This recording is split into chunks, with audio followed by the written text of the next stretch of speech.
Hello everybody, welcome to Rewrite Your Reality with Reese. I am your host, and on today's video, magicians don't do magic, they are magic. Now, the magician knows they are the magician, but you're not experiencing that part physically. You're experiencing the trick happening as a participant of the creation of it. You as awareness are the magician, saying which trick to perform for yourself to enjoy. That's literally what you're doing. Now, effort in this idea is trying to make the effect happen from being within the effect. And that's what 3D reality is, regardless of what you are thinking, feeling, seeing, or circumstances, people, and events, wherever you are, that is just an effect of reality. So whatever's happening in the screen, if I was having an emotional moment, if I was having a thought and I was expressing it, if I'm doing something, it's an effect. Physically or non-physically, right? No one in the crowd or the 3D magician, the 3D physical magician himself can make the magic happen. The magician doesn't make the magic happen. He just is the conduit of the effect. The magic is everything. The magic is the magician, the trick, the crowd, the applause, the experiencing from each of their points of view, the experiencing of creating the trick that's already been created, the experiencing of doing it, the experiencing of the crowd looking in awe. All of that's the trick of reality. Everything, all of it. Being the reality magician is knowing of the experiencing of it as if already having and being it. That means when you are experiencing it, you are knowing you are doing everything. Every moving part is now part of the unfolding.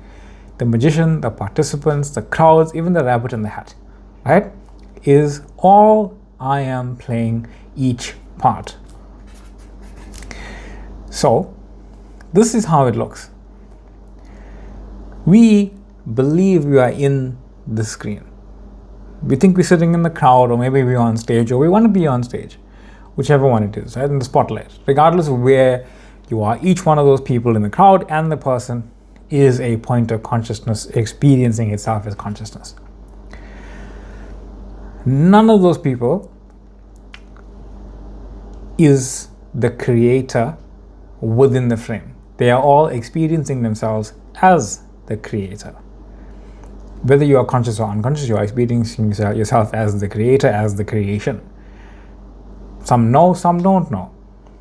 Who are you truly then? The creator as awareness, that is thinking this entire scene into beingness.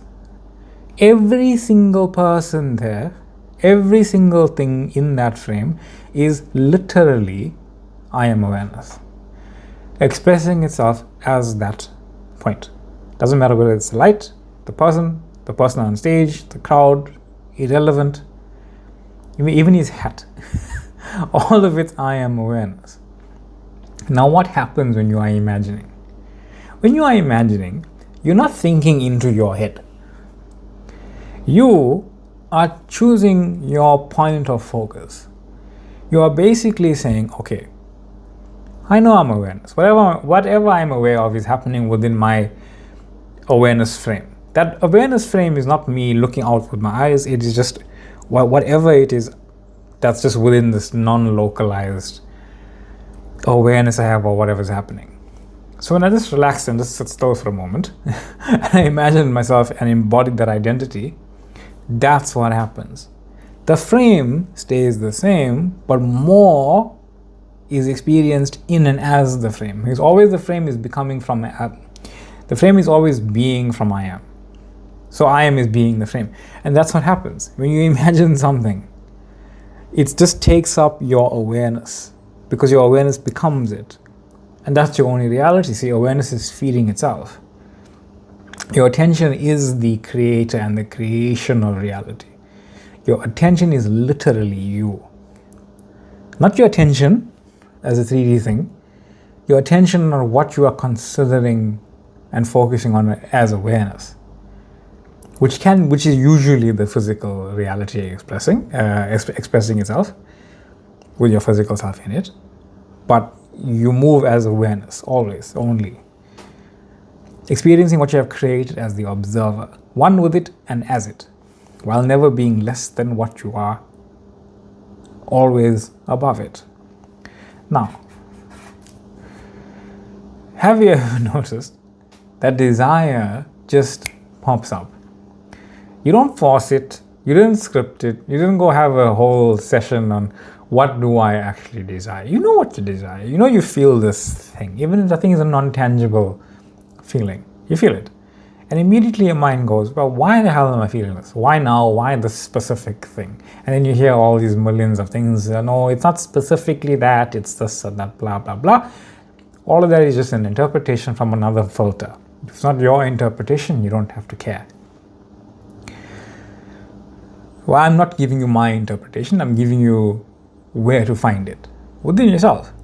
So today I just want to break it down, what it actually means, right? Why certain desires, even then it's still my interpretation, right, of what I'm saying. Why certain desires present themselves, why fear comes up with them, and why it all points to one thing, that you are finally realizing you are actually the magician, the one that creates the trick and expresses the trick and is the expression of the trick. Even if you still feel like you aren't, or you are pretending, or you're supposed to pretend, or you're not supposed to pretend, anything like that. Now, why desire just pops up, and why desires don't necessarily show up randomly. See, they show up when you have already shifted into this version of yourself, feeling that this thing already exists. You already tapped into it. You already felt it. You're already being the version that is one with it. That's why you're feeling it. You couldn't feel something you weren't one with already. It's just the next step that you can take physically in the assumption that you are this. You don't have it if it's not like something that resonates with you already. So the desire is not a request for reality. Desire coming to you is not saying, hey, make this happen.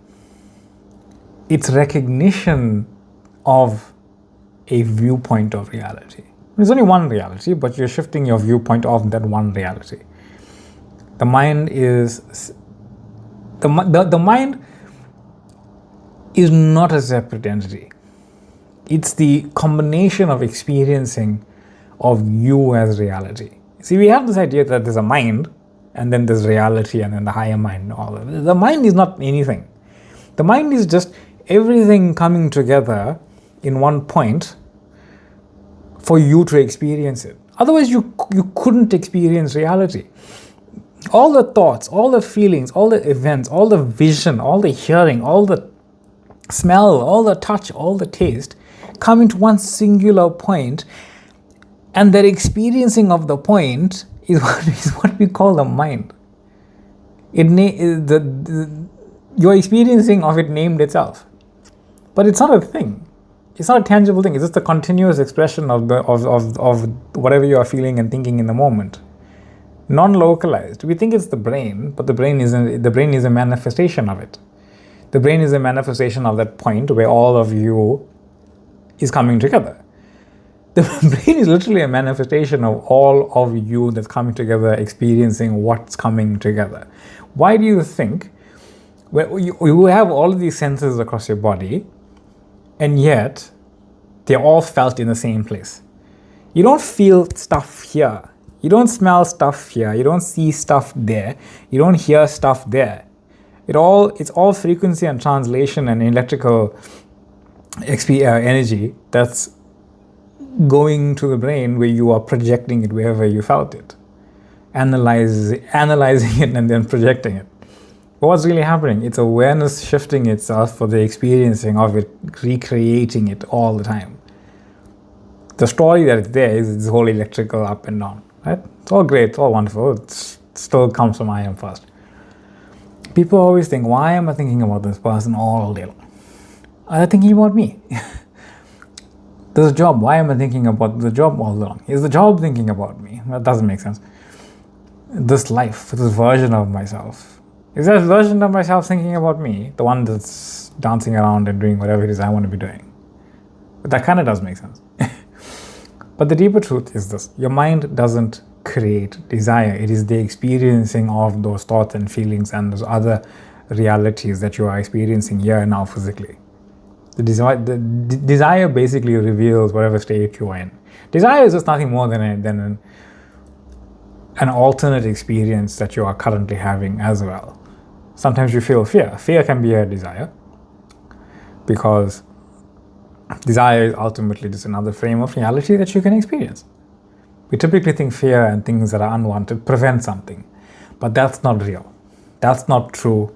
That has never been true. So it feels natural when you are expressing it because it's already who you are. That's why it pops in during a movie. You're seeing a love scene or a romantic scene or an action scene or just something relaxing, and you'll think about your desire. Because it's just resonance and resonance and resonance. You'll be in the kitchen cutting something. Oh.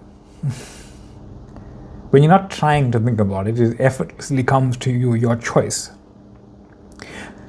And when something is meant for you, in your chosen reality, it shows up spontaneously. Not as effort, but as recognition. And here, when I say meant for you, your desire is meant for you. You are the one that chose it. It came to you because you chose it. It's meant for you because you chose it. And you are choosing the experiencing of it over and over again. That's who you are. I don't mean there's some one-of-a-kind destiny for you. Every destiny that you experience is a one-of-a-kind destiny, and you have an infinite number of them. They are just made for you and your point of view. Returning to the experience is returning to the knowing of what you are currently choosing. And here's this idea of what the mind actually is. This is a cool picture. This is a very cool idea that came together. You are that source. As that source, you have these, let's just call them frequencies for now. They're not frequencies, but as a understanding, we're just going to call them frequencies. Those are realities. Each frequency is an entire reality. An entire selection of frames, an entire script. You have an infinite number of those. Sometimes, for some reason, when we think about infinite, we think that, oh, it's the one that I want there. Not there's an infinite number of them, but it's the one that I want there. You couldn't consider the one you want if it wasn't. If it wasn't there, you wouldn't even contemplate it. That's just coming from separation again. Now, you as that source, when you are thinking something, when you are focused on something, when your attention is on something, your attention can only be on the only thing that exists. You, yourself. And you are made up of all of that because you made it up. So when you're contemplating something, you are contemplating one of those frequencies, i.e. one of those realities, i.e. one of those addresses, i.e. one of those scripts, whatever. And when you're contemplating it, it shoots into the frame of where you are physically always focused. You're physically always focused in this reality experience, having forgotten yourself that you are this infinite thing, while always being the infinite thing. Now, because that thing is a frequency or a unseen experience of reality, you have to actually be able to understand it from within itself. Because the frequency knows itself, but it can't experience itself. So you have to be able to experience every point of that frequency, of that reality. So the frequency is your dream life, because they're all your dream life, because you're dreaming life altogether. So whatever your dream life is, that one of the frequencies is that. I just put a picture there representing your dream life as that frequency. The entire line, the entire timeline, start to end, not just from now. It's only now, but I mean from the entire frequency of you being born to gone. You are literally shifting all the time. They're all connected. Don't get me wrong, they're all connected. But that entire frequency is that. But you can't, if there was no way for that part to be deciphered into its experienceable parts, you wouldn't be able to experience it. And that's where the mind comes in.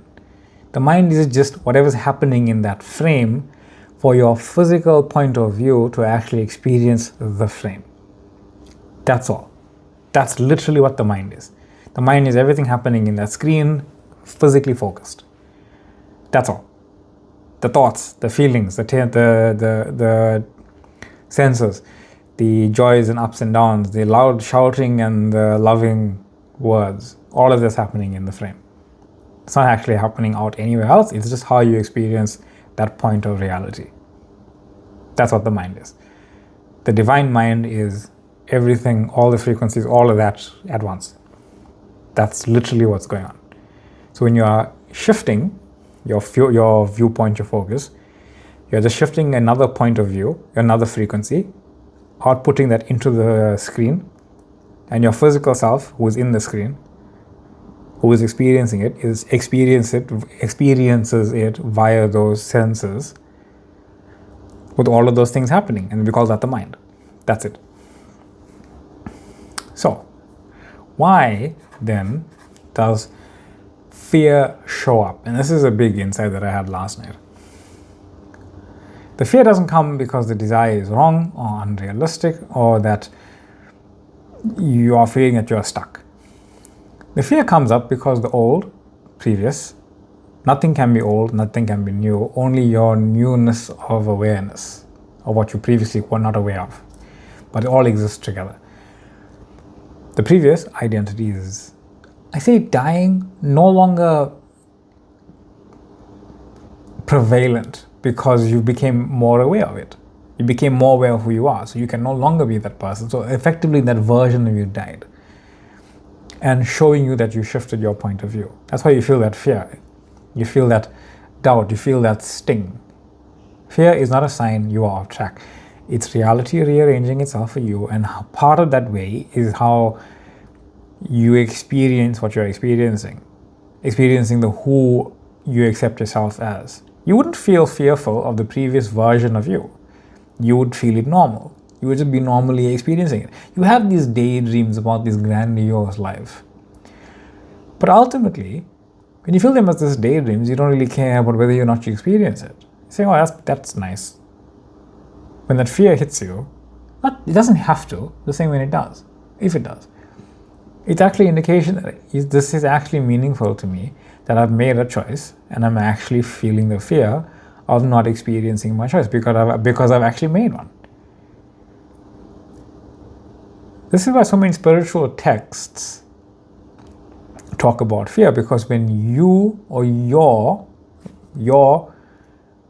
reality and you as reality change or changes, it can feel quite terrifying, especially to believe in that which you cannot see with your eyes, opposed to what you have already seen with them, because you trusted what you saw with your eyes.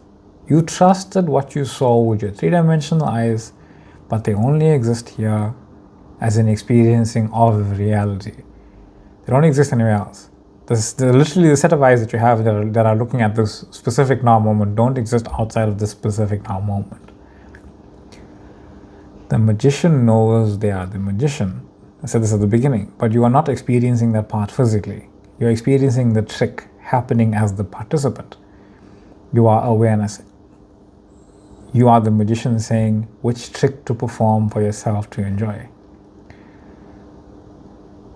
And now this weird, messy, in-between phase, when you chose something, oh, where is it? On the one hand, you feel the new reality, you feel the touch of it, you feel the clarity, you feel the pull, the emotional resonance, this and that, and then you recognize the version of you who already has it. And on the other hand, this old thing comes up and says, wait, am I allowed to know it like this? Am I allowed to be conscious? Am I allowed to just imagine it? Am I allowed to do this? Am I allowed to do, what else must I do? Am I allowed to want this specific thing? The hesitation is not doubt. It's previous conditioning coming up that you actually now no longer believe in as the non-magician. So all of those things coming up is just showing you, hey, this is no longer who you are. You're not doubting the desire, you're feeling the previous identity's experience. Now, I call this the props of reality. Here's a practical angle that people typically miss about reality. See, when a new reality reveals itself to you, the larger background stays basically the same appearance. The same sky, same sunrise, same unified world. Right? What's the changes of the or universal changes are very micro changes. They're not like the moon is still going to be in the sky no matter what reality you are experiencing as your physical self. That's what I mean. So what stands out? This emotional relevant details, the props of the reality, and they are props, right? But they're wonderful props. You're the one that made them. Now, when you fixate on them, it's not because they are the point. It's because they are how your consciousness recognizes specific versions of reality that you're shifted into. That's how you recognize it. For some people, it's a car. Every single moment you have of one specific car is a different moment of reality, but every single car that you have is also a different experiencing of reality. That's how you recognize yourself. If you imagine yourself driving a fast sports car, the larger part of reality stays the same. Your experiencing changes, but the larger things about it, you don't know that they've changed. You hardly see that they have changed, but they're always changing. But how you know it's changed is because you shifted into a different experience.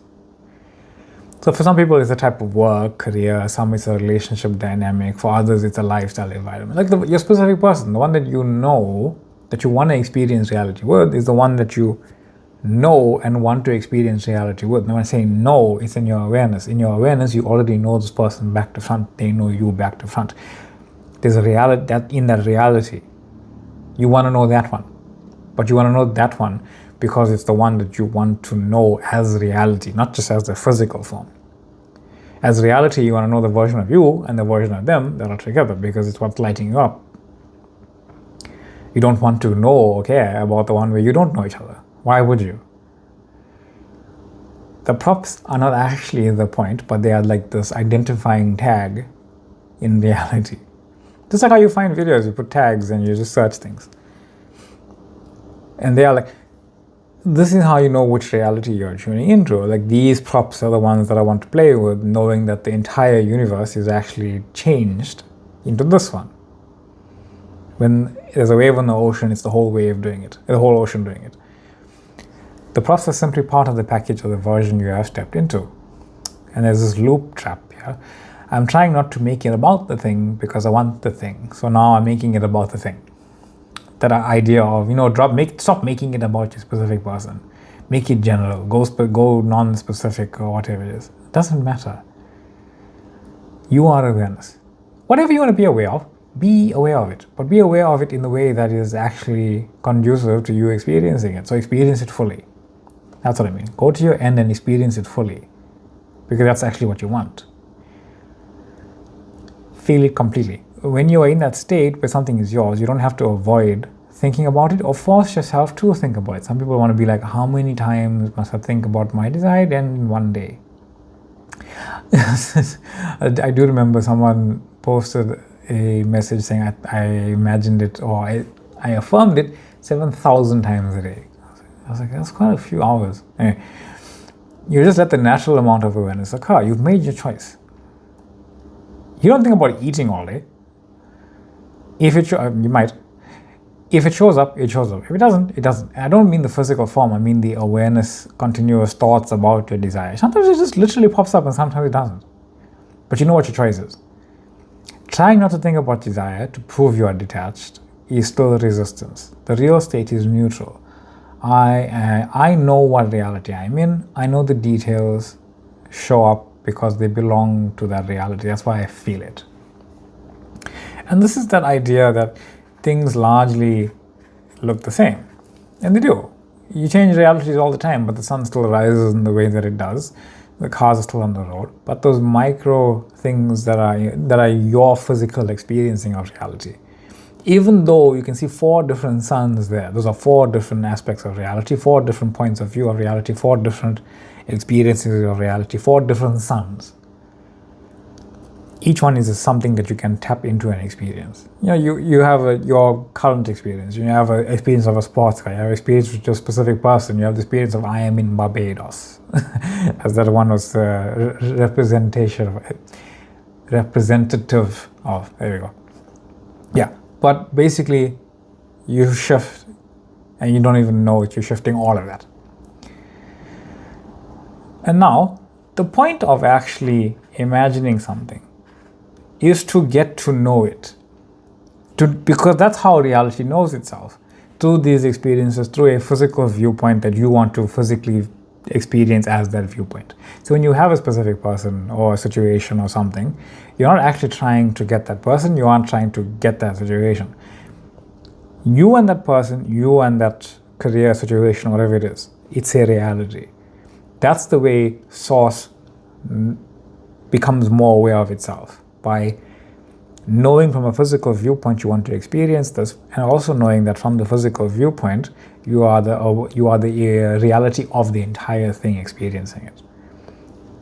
That's what you're desiring, to experience it from a physical viewpoint and the whole thing to know itself.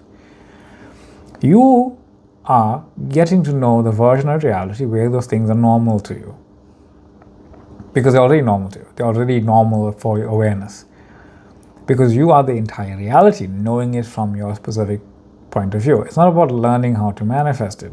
It's not about how do I do this, what do I do, what techniques do I do, what do I do. It's about remembering the reality you have already shifted into. That's what all the techniques do anyway.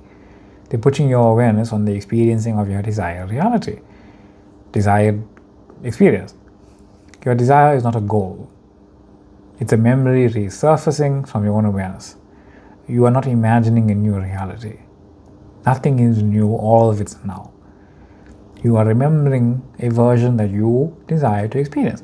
The one you want to remember has a certain plot point that you call, I desire that.